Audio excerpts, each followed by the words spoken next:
Chairman Elvira Medina, National Center for Commuter Safety at Protection. Mga kasama natin, Chairman, live kayo sa RMNDZ XL Manila. Si Lourdes po ito. Good afternoon. Magandang hapon sa inyo at sa ating tagapakinig.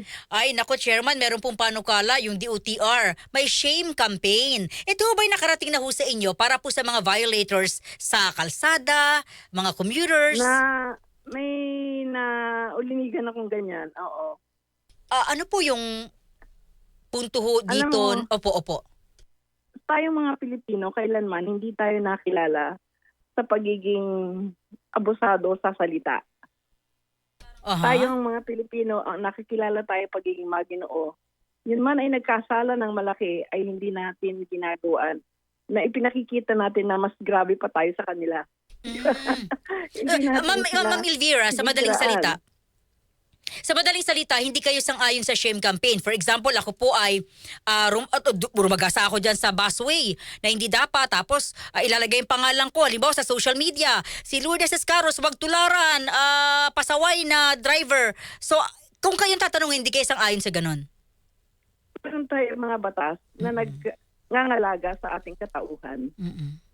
Kailangan nating sundin, wag pa kailanman yun. Dahil yun it is written in our constitution, okay? Yung pagiging chairman, nakikita nyo mga kahit na yung yung binibitay na sa sila elektrika, hindi sinisiraan ng kung ano, basta sinasabi ko naging kasalanan at ito ang karapatang katapat na parusa.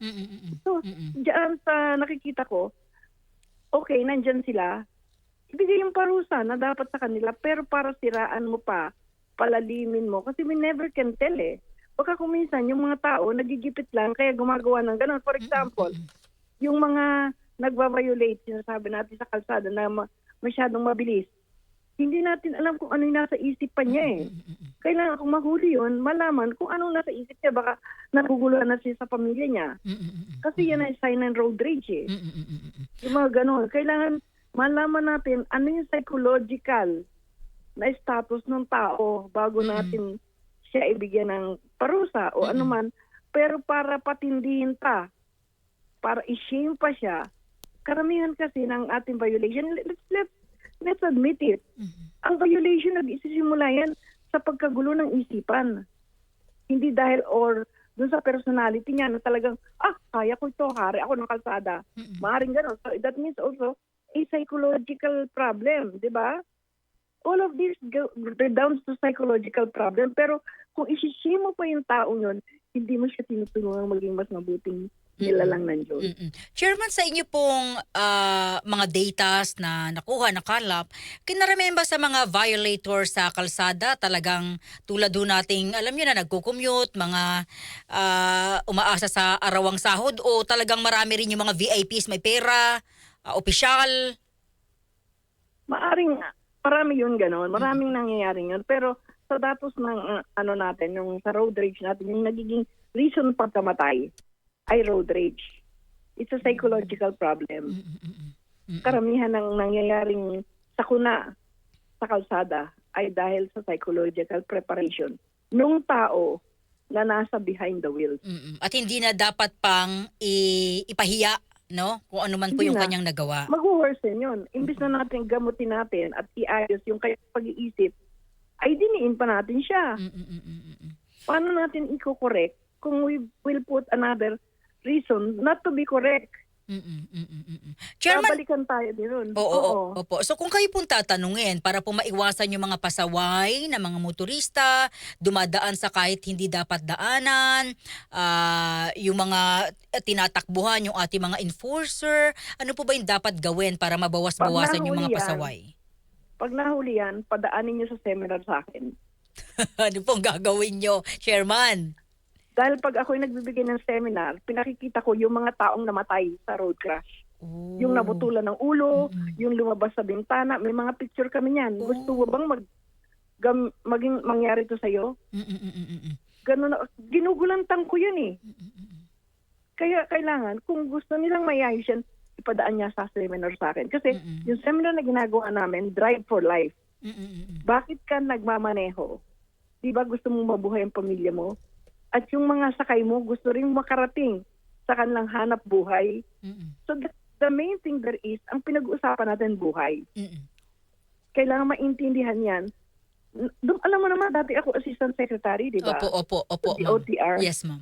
Yan ang itinuturo namin. Mm-mm. Yung halaga ng buhay. Mm-mm. Chairman, Hindi yung pamilya. oo. What if, no? Ipinatupad ho ito ng pamunuan ng DOTR. Ano po yung gagawing move ng National Center for Commuter Safety and Protection? Well, number one, siguro, even before the move, we have to talk with and have a conference with the secretary para malaman niya na nung panahon namin, bumaba ang number ng road crashes.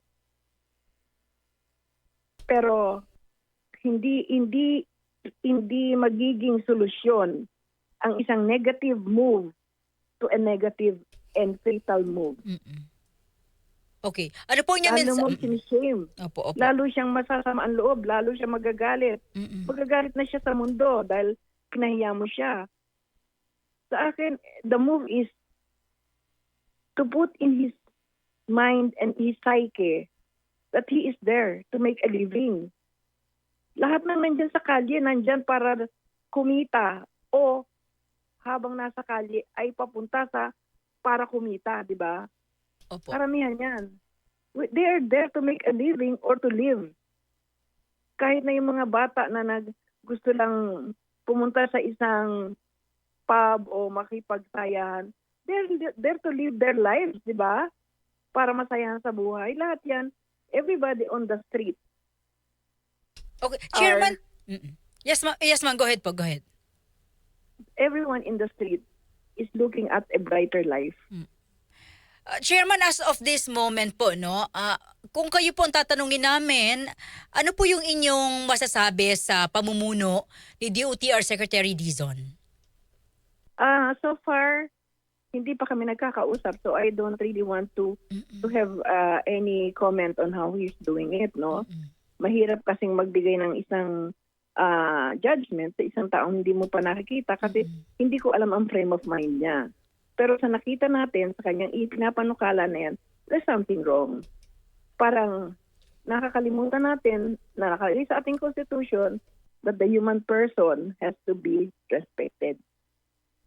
Pero how about Tayo po, mismo, Chairman, how about yung kanyang mga nauna nang ipinatupad? Like, hindi ba kayo masaya sa kanyang mga naging performance itong mga nagdaang araw sa usapin ng traffic, usapin ng transportasyon? may tanong ako, may nangyari na bang maganda? Everything sabi niya, the judgment of the pudding is in the eating. May natikman na ba tayong masarap?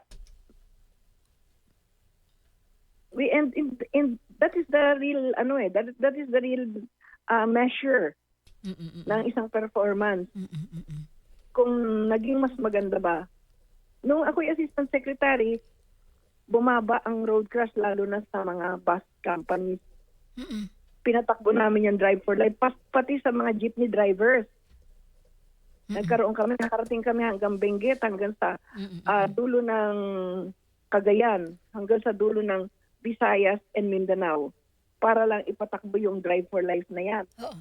And bumaba ang ating road crash. I think it should be used once more. Kailangan, kasi ang problema, hindi kami pinatatawag eh. Nagtatawag sila. Hindi ba, meron naman instruction na even our constitution says na magsama kayo ng mga mga civil society. Tama. Ma'am, may alam ka ba ibang civil society na nangangalaga sa commuter? Kayo lang po, ma'am. So far. At saka, sino ba ang talagang pinangangalagaan ng transportasyon? Mga commuter po, ma'am. Tama. Kasi ang commuter, 80% of our population are commuters. Bakit hindi kami pinatatawag kailanman mula na naupo siya? Siya lang ang naging secretary na hindi kami pinatawag. We have been in this advocacy for 20 years. And each and every secretary has called to us. Siguro mas alam niya, no? Baka mas marunong siya sa amin. Mas alam niya kung ano nangyayari sa kalsada, kung ano nangyayari sa lansangan. Baka may mas alam siya na gagawin. Chairman, sandali po sa yung mga nabanggit niyo ho kasi parang lagi siya kasi si Secretary Vince no nakukuha niya rin yung atensyon ng publiko kasi lagi po siyang sa camera, sa interviews, pupunta po siya sa ilang mga train stations, then may mga sinasabi siyang ganito mga project etc. So sa tingin niyo po parang pabibo lamang po 'yun? Well, sa akin, isa lang masasabi ko, palakpakan tayo. Mhm. Di ba? Palakpakan tayo. Okay, nandyan ka. Ano natutunan mo? Yun ang ultimate end doon. Sino nakausap mo? Alam mo ba kung ano pinagdadaanan ng mga taong yan? Pupunta ka doon ng 30 minutos, isang oras. You think that's enough? You have to find out. For example, yung mga cost of road crashes. Napag-isipan na ba ng todo yan? Nalaman na ba? Kasi I understand it came from the airline. So, anong ginagawa mo dyan sa road? Pero ma'am panayang palabas niya po ng mga order no binabasura yung mga lisensya, pinatatawag sa kanilang mga violations. Ano naman yan SOP naman yan. Oh yes, oo. Talagang ano yan it is in the legal process natin. Pero ang tanong, itong shaming ba ay may legal basis? Or is there an adverse legal basis? Kailangan maintindihan nila yun. Opo. Will it be positive sa eyes ng mga taong bayan or negative? Sa akin, being the chairman of the National Center for Commuter Safety and Protection, I will not agree to it. I will not agree to it. Chairman, Yan ang isa sa mga kasalanang ginawa ng mga Hudyo sa ating Lord Jesus Christ. Remember, our commuters are the ones who produce the goods and services of this country. And yung nagdadrive para sa kanila, para makarating sila, you will put them into shame. Man, ang batang laging pinapalo, hindi natututo ng mabuting asal. Ang batang minumura ng minumura, hindi natututo ng mabuting asal. Natututunan pa niya yung pagmumura. Negative equals negative yan. Hindi ko maisip na gagawan. For example, yung isang driver nagparada. Sabi na natin nagparada siya sa isang no parking area. Kailangan pang ipaglandakan natin sa mundo na itong taong to ay ilalagay mo sa newspaper, sa na mga taong to ganito. Ano ba yan? Mga kriminal ba yan na dapat iwasan? okay. Remember, may mga anak yan, may mga pamilya yan. Can you imagine, kung ang isang driver nahuli, idinaan sa shaming, may 3 anak sa elementary school yan, anong gagawin ng mga, anong mangyayari sa anak nila? Pagtututuyain yan ng mga kaklase, yung tatay mo, hindi marunong ng tamang sa daan. O, di ba? Chairman, salamat ho napakaganda ho ng mga binanggit niyo ho ngayon at kami po'y patuloy pong maikipag-ugnayan po sa inyo sa mga usapin po sa transportasyon. Thank you, Chairman Elvira Medina. Ma'am, mabuhay po kayo. Thank you so much, ma'am. Salamat sa pagtawag ninyo. Thank you. DZXL